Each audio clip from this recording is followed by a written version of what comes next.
Ang paggamit ng AI o Artificial Intelligence sa pag-aaral ay nagdudulot ng masama at mabuting epekto sa ating buhay.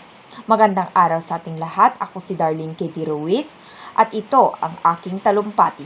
Sa pamamagitan ng AI, magkakaroon tayo ng access sa personalized na learning experiences. Ang mga AI-powered platforms ay nagbibigay ng mga customized na aralin at feedback na nakabatay sa ating mga pangangailangan. Mas epektibo ang ating pag-aaral at mas mabilis ang ating pag-unlad.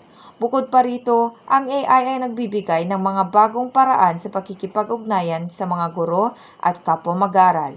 Ang mga virtual assistants at AI-powered chatbots ay maaaring magbigay ng tulong o suporta sa pag-aaral. Tandaan, ang AI ay isang tool lamang, mahalaga pa rin ang papel ng mga guro sa paggabay ng pag-udyok sa mga mag-aaral. Ang AI ay isang karagdagan sa tradisyon na edukasyon, hindi isang kapalit.